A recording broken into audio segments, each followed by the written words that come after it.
4분기의 이직은요 쉽지가 않습니다. 뭐 물론 채용 공고는 계속해서 뜨고 다양한 회사들이 채용 활동들을 하긴 할 거예요. 임원 인사라는 커다란 이슈는 사실 채용에 신경을 쓸 수 있는 그런 시기가 아니다. 자신이 지속적으로 이 일을 할 수 있을 거냐 없을 거냐도 지금 확인이 안 된 상태에서 채용이라는 다소 미래지향적인 활동에 힘을 싣거나 지지를 해주기가 어려운 것이 사실이다라는 걸 기억하시면 좋겠어요. 반갑습니다. 이직계 1타 강사 퇴사 이영입니다. 올해 이직을 준비하시는 분들이 정말 많았을 거예요. 아마 역대급이지 않았을까? 근데 지금까지 아직 잘 안 됐으니까 이 영상 클릭해서 들어오셨겠죠? 자, 이직을 준비하시는 분들의 심리가 뭐 여러 가지가 있겠죠. 심리 혹은 상황이라고 했을 텐데 첫 번째는 뭐 지금 특별히 하는 일이 없어서 이대로 계속 갈 수는 없으니까 어서 직업을 좀 갖기도 하고 취업도 하고 그 방편으로서 이직을 생각하시는 분들이 있겠죠. 두 번째는 지금 회사 생활을 하고 계신데 그냥 퇴사하고 싶다 이런 생각이 가득 차신 분들일 거예요. 아마 대한민국 직장인들의 99%이지 않을까. 많은 분들이 이직에 대한 고민이라고 말은 하지만 사실은 퇴사 고민이지 않을까라고 좀 말씀드리고 싶어요. 이거는 환경적인 거겠죠. 관계일 수도 있고 뭐 하는 일일 수도 있고 또는 지역이라든지 연봉, 복지 뭐 하여튼 모든 것들이 되게 복합적으로 작동되면서 그냥 퇴사에 대한 욕구가 뿜뿜되는 그런 분들이라고 볼 수 있을 것 같습니다. 세 번째 이직을 고민하시는 분들은 뭔가 더 나은 삶, 더 도전적인 삶, 내가 진짜 해보고 싶은 것에 대한 갈망이나 욕구 같은 게 있을지도 모르겠어요. 돈이나 복지일 수도 있고요. 또는 근무 지역이라든지 일하는 방식, 또는 나의 포지션, 산업 이런 니즈와 방향성과 연결된 아마 그런 경우일 수도 있을 것 같습니다. 어떻게 생각하면 파랑새를 찾아 떠나는 과정 속에 계신지도 잘 모르겠어요. 동화 속에서 나온 파랑새는 실제로는 존재하지 않는 것이었지만 우리는 그 파랑새라는 것을 찾아서 계속해서 도전하고 나가야 되겠죠. 그래서 오늘 영상에서는 지금 4분기가 시작이 됐는데 이직을 준비하는 우리 입장에서 어떤 시기인지, 사람을 실제로 뽑는 주체인 기업이나 단체들은 이 시기를 어떻게 보는지 이 경영 스케줄에서 한번 이야기해 보고요. 이미 늦었다고 생각되는 분들 또는 막막하다고 느끼시는 분들이 이 시기를 어떻게 보내면 좋을지까지 두 가지 추점을 가지고 이야기 나눠보도록 하겠습니다. 자, 일단 지금은요 4분기죠. 4분기. 자, 4분기엔 어떤 일이 일어날까요? 제가 보기에 4분기의 이직은요 쉽지가 않습니다. 뭐 물론 채용 공고는 계속해서 뜨고 다양한 회사들이 채용 활동들을 하긴 할 거예요. 그럼에도 불구하고 여러분들이 피부로 느끼기에 이직을 성공하는 것이 참 쉽지 않다. 그거는 여러 가지 이유들이 있겠지만 경영 스케줄이라는 큰 틀에서 봤을 때 저는 세 가지 요건 정도가 있다고 봅니다. 첫 번째는 임원 인사예요. 4분기가 뭐냐면 한 해의 결과물이 수확이 끝나는 분기죠. 1분기 빌드업, 2분기에 뭔가 도전, 3분기 때 녹립고 4분기 때 결과물을 개수한다. 뭐 대략적으로 전통적인 이런 경영 타임라인을 가지고 있었던 것 같아요. 그래서 4분기가 딱 시작이 되면 규모가 작거나 체계가 없는 회사는 뭐 조금 다르게 움직일 수도 있지만 어느 정도 체계가 있고 인사 제도를 가지고 있는 회사라면 특별히 중견급 이상 대기업들은 대부분 이때부터 임원 인사를 준비합니다. 인사가 뭐예요? 임원 인사, 승진, 뭐 부장급에서 임원, 이사, 뭐 상무 이렇게 승진하실 분들 고르는 거. 그리고 재신임. 뭐 당장 승진을 더 시킬 건 아니지만 그래도 계약을 연장한다 만다 이건 결정하는 거죠. 그러니까 임원분들한테 이 시기가 진짜 너무 중요한 거야. 목줄이 좀 달렸다 그래야 되나? 밥줄이 달렸다 그래야 되나? 그런 것들이 좌지우지 되는 그런 시기라고 볼 수 있습니다. 그래서 보통 요 승진과 재신임 요 내용이 언제 발표가 되냐? 공식적으로 발표되는 게 1월 초입니다. 당사자한테는 12월 말에 이미 뭐 통지를 하겠죠. 조율된 내용 가지고 공식적으로 발표하는 게 연초 1월 첫째 주 혹은 둘째 주 요 사이 단간 어디인가에 발표되는 경우가 굉장히 많습니다. 전체적으로 봤을 때 요 시기에 발표를 하기 위해서 거꾸로 4분기 때 평가를 진행하는 거예요. 근데 이 평가라는 게 그렇잖아요. 딱 숫자만 가지고 평가할 수도 없고 정성적인 것만 가지고 평가할 수도 없고 이 두 가지를 복합적으로 입체적으로 보기 위해서 다양한 형태로 인터뷰도 하고 분석도 해보고 사람들한테 체크도 해보고 다양한 활동들을 하는 거예요. 아마 인사팀이나 임원 승진을 심사하는 어떤 이 기구에서 이 활동을 10월서부터 진행을 할 겁니다. 11월 달에 이걸 공론화시켜서 의사결정자들과 함께 이걸 논의를 하겠죠. 그리고 나서 12월 달에는 보통은 개별 소통을 진행합니다. 그러다 보니까 매 기업들이 연말이 되면 뭔가 힘이 쫙 빠지는 거야. 12월이 되면 뭔가 막 으쌰으쌰가 안 나오고 그냥 다 쉬거나 힘 빠진 느낌들이 드는 이유가 기업에서 꼭지점이라고 하는 임원분들의 어떤 흥망성쇠와 연결되어 있는 그런 부분이라고 볼 수 있습니다. 그렇지만 어쨌든 발표는 12월 말 1월 초일 거란 말이에요. 그러니까 4분기 남은 시간 동안 임원분들 입장에서는 태도나 리더십 발휘 이런 관점에서 뭔가 열심히 할 수밖에 없어요. 내가 올해 좀 성과가 좀 미진했던 것 같아. 아, 좀 안 될 것 같아. 하지만 옆에를 보면 뭐 다 도진 개진이야. 아, 그러면 지금 뭔가 태도라도 더 열심히 하려고 하고 읍수라도 해가지고 사내정치 총동원해서 다음에 나에게 다가올 평가를 준비하는 게 임원분들이라는 당연한 생각이라는 거죠. 그러다 보니 임원들이 할 수 있는 판단은 아주 심플합니다. 쫄리시는 분들은 2판 4판이죠. 아, 이렇게 해서 뭐 내가 잘리니, 이렇게 해서 은퇴하느니, 그냥 끝까지 한번 밀어붙여 보자. 그래서 이직이라도 좀 해봐야 될 거 아니냐, 뭐 이렇게 생각하시는 분들도 있고, 또는 뭔가 좀 승진이라든지 이런 것들 좀 목전에 좀 근처 왔다 이렇게 생각하시는 분들은 쥐어짜서라도 결과물을 만들어내려고 하겠죠. 그래서 이때 성과로 보일 만한 웬만한 조치를 그냥 다 합니다. 그러다 보니까 외부 활동에 뭔가 신경을 쓰고 큰 관점을 신경을 쓰기보다는 연초 또는 전년도에 계획했던 내용을 잘 마무리하는 데 집중할 수밖에 없다는 얘기죠. 그래서 이때 막 돌아보고서 갈아보고서 뭐 심지어 분식회계에 준하는 이런 내용들까지 막 강요도 받고 강요하기도 하고 이런 일들이 이때 막 일어나는 거예요. 쫄리기 때문에 그렇습니다. 자, 그래서 임원 인사라는 커다란 이슈는 사실 채용에 신경을 쓸 수 있는 그런 시기가 아니다. 자신이 지속적으로 이 일을 할 수 있을 거냐 없을 거냐도 지금 확인이 안 된 상태에서 채용이라는 다소 미래지향적인 활동에 힘을 싣거나 지지를 해주기가 어려운 것이 사실이다라는 걸 기억하시면 좋겠어요. 자, 두 번째, 이 4분기 때 정말 중요하게 진행되는 경영 스케줄은요, 경영 기획입니다. 뭐 전략 기획이라고도 하고요. 25년도를 준비하고 있겠죠.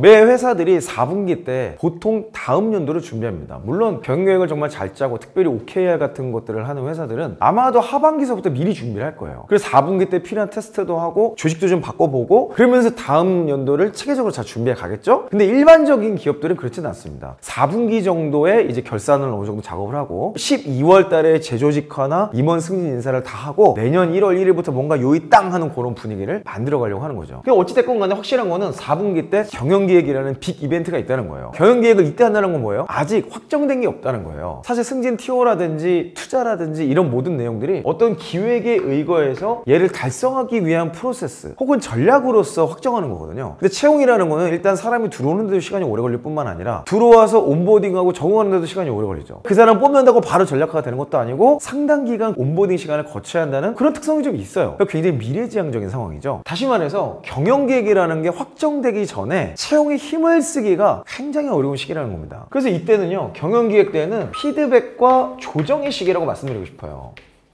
야, 올해 뭐 잘못한 게 뭐냐? 내년에 진짜 우리가 도전해야 될 건 뭐냐? 야, 요 조직을 어떻게 바꿔야겠냐? 이 사업이 맞냐? 뭐 이런 것들을 막 따지고 토론하고 전략을 분석하는 요런 시기라는 거죠. 이 경영기획에 따라서 뭐가 결정이 되냐? 내년 TO가 결정이 됩니다. 근데 이 TO라는 게 참 재미있는데요. 이게 뭐 반영된다고 즉시 결정되는 게 아니에요. TO를 확정하고 나서도 조건을 따져봐야 될 게 굉장히 많습니다. 그리고 그 과정에 분명히 조율이 일어나요. 일단 TO를 결정하기 위해서 인사팀은 뭘 해야 되죠? 인건비 분석을 해야 돼요. 재무는 뭘 해야 돼요? 지불 능력을 판단해야 됩니다. 기획은 뭐 해야 돼요? 최적 조직이 맞는지, 전략을 수행하기에 가장 좋은 조직과 일하는 방식이 뭔지 뭐 이런 것들 좀 따져봐야 돼요. 근데 이게 뭐 하루아침에 뭐 됩니까? 그냥 인건비를 뭐 연봉 얼마짜리 매며 이게 계산하는 게 아니잖아. 이분들의 보험료 있죠, 간접비 있죠, 복리후생비 있죠, 무슨 비 뭐 다 따지면요, 한 사람 뽑았을 때 보통 그 사람 인건비의 1.7배에서 2배 이상이 소요된다 그래요. 뭐 회사마다 당연히 차이는 있겠지만 어찌됐건 그런 것들을 다음 연도에 우리가 지불 능력이 있냐, 그리고 우리의 수익 구조나 이런 것들로 이런 인력 운영을 할 수 있겠냐, 이런 것들을 따져보는 게 요 시기에 일어나는 거죠. 그러다 보니까 아직 내년도 경영이 확정이 안 됐는데 올 연말에 막 공격적으로 사람 뽑는다? 이거 자체가 좀 쉽지가 않은 거야. 그러다 보니까 채용 공고는 당연히 줄어들 수밖에 없는 거죠. 그리고 이제 조금 정무적인 건데 25년도 지금 경영계획이잖아요. 그럼 24년도 사실 이제 거의 다 끝났어. 이제 정리가 다 된 거야. 내년도에 누군가 막 세워지고 또 CEO가 뭔가 한마디 해야 될 거 아니야. 그리고 신년사와 맞춰서 일자리를 엮는 경우들이 꽤 많습니다. 그래 뭔가 사회적인 좀 의미 같은 것도 좀 있고, 대기업으로 갈수록 이런 사회적인 시선을 무시할 수가 없어요. 그러니까 요 즈음에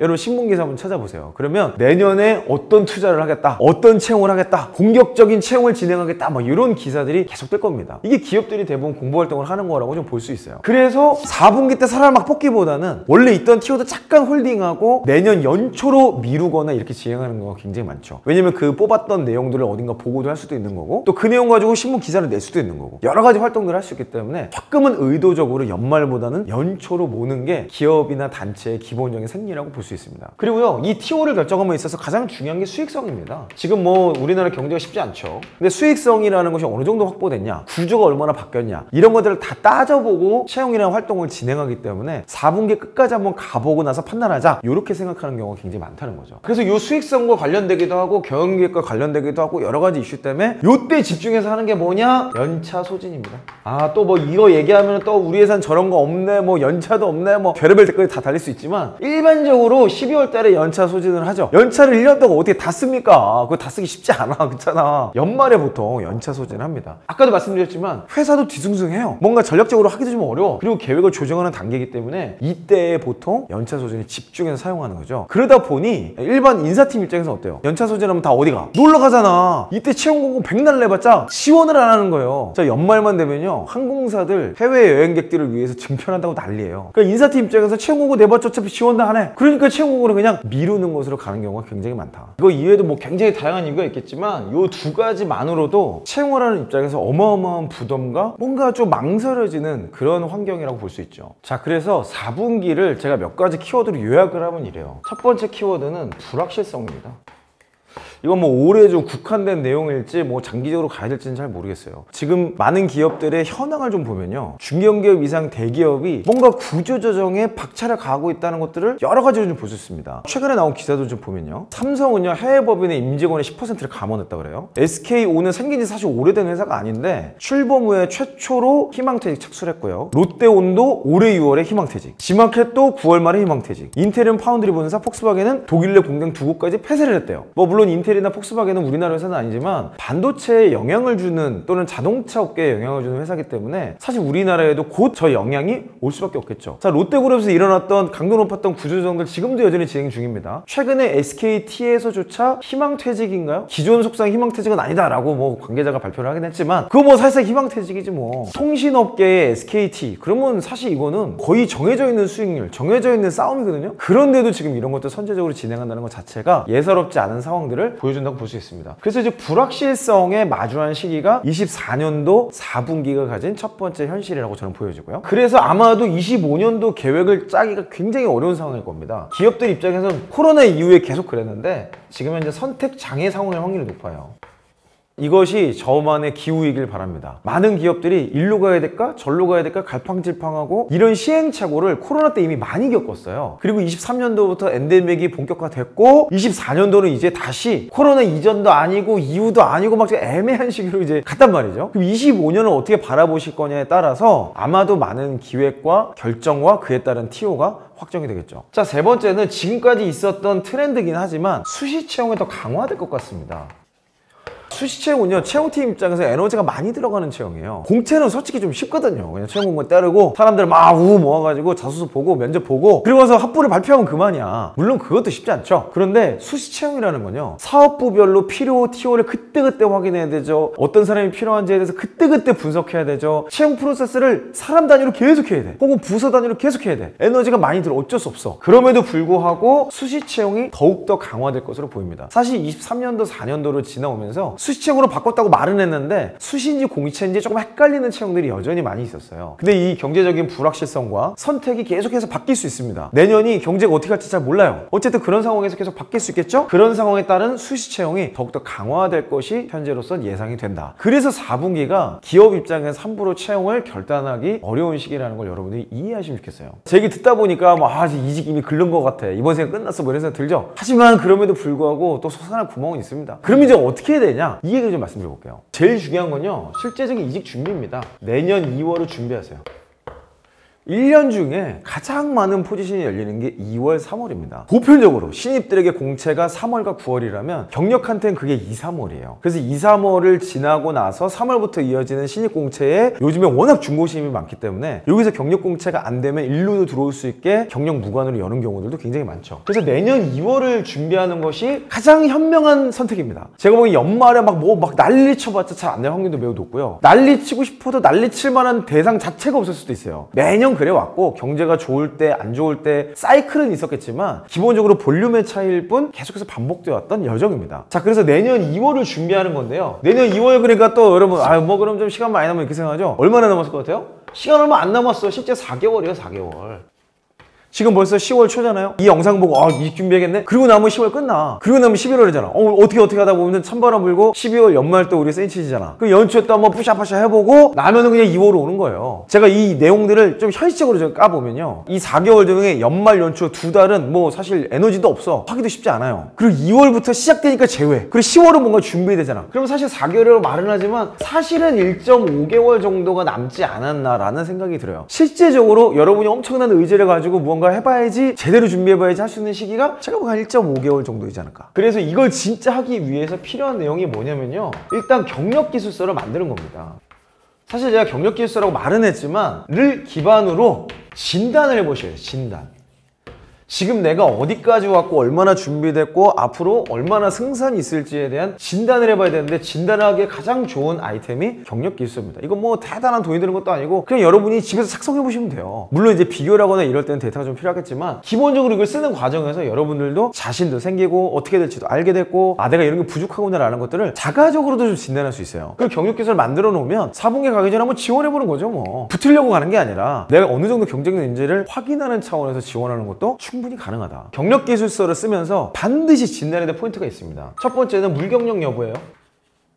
자, 물경력이 그냥 여러분이 느낌으로 얘기하는 게 아니고 KPI를 근거로 한 경력기술서가 총 경력의 절반도 안 된다? 예를 들어 4년 차인데 경력기술 2칸도 못 쓴다? 그냥 물경력이라고 그냥 보시면 돼요. 4년 경력인데 2개 쓰면 물경력이고 3개 쓰면 물경력 아니냐? 이렇게 말할 수는 없지만 어찌됐건 경력기술서라는 작성하는 것 자체가 어렵고 어떤 경험을 제시해야 될지도 잘 모르겠다. 그 내용은 자신도 없다. 이렇게 되면 물경력으로 비춰질 수밖에 없는 거죠. 실제 여러분의 경력 여부를 떠나서. 그래서 물경력인지 아닌지를 일단 진단해야 돼요. 물경력을 잔뜩 쌓아봤자 기간이 늘어난다고 해서 내년 이때에 이직이 잘 되는 게 아닙니다. 여러분의 경력을 경력으로서 잘 정리하는 게 필요한 거죠. 그래서 하루라도 빨리 이걸 시작해보라고 말씀드리는 거예요. 자, 두 번째는 산업입니다. 산업의 전환 여부를 검증해야 돼요. 지금 여러분이 근무하고 계신 곳 또는 근무하셨던 그 필드가 앞으로도 지속적으로 성장할 수 있을 것이냐, 요거 좀 생각해 봐야 된다는 거예요. 제가 지난 스트리밍에서 7대 미래 산업이라는 키워드가 지금 계속해서 돌고 있다고 말씀드렸잖아요. 어떤 형태가 됐건 부가가치의 총량은요 산업에서 결정이 많이 되거든요. 새로운 산업으로 가거나 산업의 변화가 일어날 때 나라도 부국강성해지는 거예요. 우리 연봉도 마찬가지죠. 돈 많이 주는 산업으로 가야, 돈이 많이 모이는 산업으로 가야 여러분 연봉도 오르고 기회도 많아지는 겁니다. 그래서 여러분들은 남은 4분기 때 당장 이직을 하면 좋지만 설령 그렇지 못한다 하더라도 중요한 것은 전환에 대한 검토를 꼭 해봐야 돼요. 이건 이직 플랜을 짜보는 겁니다. 어쨌든 산업을 계속 이 필드에 있을 것이냐 바꿀 것이냐를 경력기술서를 쓰면서 검증해 보셔야 돼요. 자, 그래서 세 번째로는 경력기술서를 쓰면서 마지막으로 검증해야 될 세 번째 포인트는 필살기를 정리하는 겁니다. 야, 나는 진짜 이 직무에 잘할 만한 사람이야 라는 거를 확실하게 자리매김할 수 있는 나의 필살 경험이 뭐냐, 필살 경력 성과가 뭐냐라는 것을 손으로 딱딱딱 꼽아서 어떻게 설명할지를 이때 정리해야 되는 거죠. 사실 경력기술서만 잘 작성하셔도 이 과정에서 3가지 정도를 충분히 파악하고 정리할 수 있다는 것을 다시 한번 강조드리고 싶습니다. 자, 경력기술서 쓰기 어려워하시는 분들이 많은데 제가 경력기술서를 만드는 프로세스와 AI를 다 만들어 놨어요. 그게 필요하신 분들 한번 아래 링크 붙여 놓을 테니까 참고해 보시고 사용해 보시면 아주 쉽게 작성할 수 있을 겁니다. 올해를 끝나가는 시점을 바라보면서 야, 이직의 타이밍을 어떻게 바라봐야 될까, 아 이제 진짜 끝난 건가? 이런 생각들을 좀 해봤는데요. 그럼에도 불구하고 4분기 아직 끝나지 않았습니다. 이제 시작이에요. 어떻게 보면 요 4분기가 정말 좋은 이직의 타이밍이 될 수도 있습니다. 다음 영상에서는 어떻게 이직을 준비할지, 4분기를 어떻게 잘 진행할 수 있을지 같이 한번 알아보도록 하겠습니다. 저는 앞으로도 여러분들의 멋진 커리어를 위해서 계속해서 함께 하도록 하겠습니다. 여러분 화이팅 하세요. 이상 이영이었습니다.